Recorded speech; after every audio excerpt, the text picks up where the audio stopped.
ముఖ్యంగా మనం మాట్లాడాల్సింది దేశంలో పెరిగిపోతున్న నిరుద్యోగ సమస్య. అన్ఎంప్లాయ్మెంట్ అన్నది చాలా ప్రధానమైన సమస్య. ఎందుకంటున్నానంటే ఇజ్రాయెల్ గవర్నమెంట్ ఎప్పుడైతే హమాస్ మీద దండయాత్ర ప్రకటించిందో పాలస్తీన్ వర్కర్స్ అందరినీ కూడా వాళ్ళు తీసేశారు.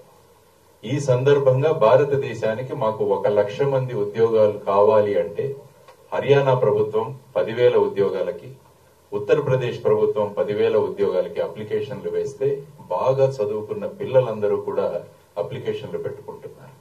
ఏంటిది అంటే ఈ దేశంలో ఉద్యోగాలు లేకపోవడం వల్ల బయట ఎక్కడ ఉద్యోగాలు వచ్చినా, ఎటువంటి ఉద్యోగాలు వచ్చినా కూడా వెళ్లడానికి మన ప్రజలు సిద్ధంగా ఉన్నారన్నది ప్రజలకు చెప్పాలి. ఎందుకంటే ప్రతి సంవత్సరానికి 2 కోట్ల ఉద్యోగాలు ఇస్తామన్న వాళ్ళు ఆ విషయం గురించి మాట్లాడట్లేదు. ఎక్కడెక్కడైనా జాతి, ధర్మం, మతం, కులం వీటి గురించే మాట్లాడుతున్నారు కానీ నిరుద్యోగ సమస్య గురించి మాట్లాడలేదు. కాబట్టి ఇటువంటి విషయాలు చెప్తే యువతరం ముఖ్యంగా దేశంలో ఏం జరుగుతుంది అన్న విషయాన్ని వాళ్ళు తెలుసుకోగలరు. ఆ తర్వాత భారతదేశంలో ప్రస్తుతం 42% అన్ఎంప్లాయ్మెంట్ ఉంది.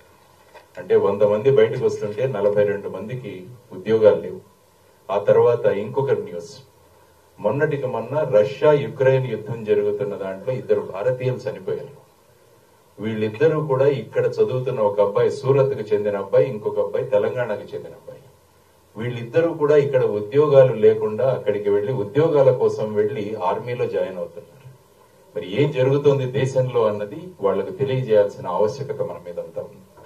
ఆ తర్వాత రైల్వే రిక్రూట్మెంట్ బోర్డు 2022వ సంవత్సరంలో 35,000 పోస్టులకు అప్లికేషన్లు వేస్తే 1,25,00,000 మంది అప్లికేషన్లు పెట్టారు. 35,000 పోస్టుకి 1,25,00,000 అప్లికేషన్లు అంటే దేశంలో ఏం జరుగుతుంది అంటారు. మరి స్టార్టప్ ఇండియా ఏమైంది, స్టాండప్ ఇండియా ఏమైంది, మేక్ ఇన్ ఇండియా ఏమైంది, వీటన్నిటి గురించి ప్రశ్నించాలి. ఎప్పుడు కూడా ఒకరినొకరు తిట్టుకోవడంతోనే మొత్తం ఎలక్షన్ క్యాంపెయిన్లే నడుస్తున్నాయి.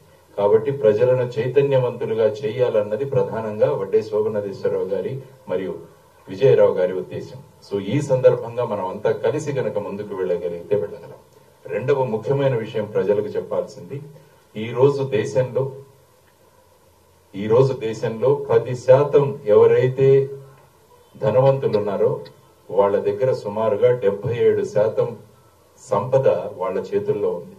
అట్టడుగున ఉన్న 50% మంది దగ్గర కేవలం 3% సంపద మాత్రమే ఉంది. ఏదైతే మనం ఈ సమసమాజాన్ని నిర్మించాలన్న భావనలతో మన రాజ్యాంగం ఉన్నప్పుడు, ఈ విధమైన అసమానతలు ఉన్నప్పుడు దేశం ఎలా ముందుకు వెళుతుంది, దీని గురించి ఆలోచించమని మనం మన యువతరానికి, ప్రజలకు కాబట్టి ఒక డిస్కషన్ పాయింట్, ఒక చర్చకు తీసుకురావాలి. అప్పుడు ఎవరు ఏం చేశారో అన్న విషయం ప్రజలకు గనక వెళ్ళగలిగితే అప్పుడు వాళ్ళు నిర్ణయించుకుంటారు వచ్చే ఎలక్షన్ లో ఎవరికి ఓటు వేయాలి అని. కాబట్టి ఈ విధమైన విషయాలు ఏవైతే మనం తీసుకురావాలో వాటి గురించి మనం చర్చించాలని చెప్పేసి ప్రధానంగా వాళ్ళు తెలియజేయడం జరిగింది. ఆ తర్వాత ప్రజలను వాళ్ళు ఏ విధంగా మోసగిస్తున్నారు, ఏ విధంగా వాళ్లను డైవర్షన్ చేస్తున్నారు అన్నది కూడా ఇంకొక మనం మాట్లాడాల్సిన విషయం. ఇన్ఫ్లేషన్, ద్రవ్యోల్బణం ఏ విధంగా ఉంది దేశంలో అన్నది కూడా ప్రజలకు తెలియజేయాలి.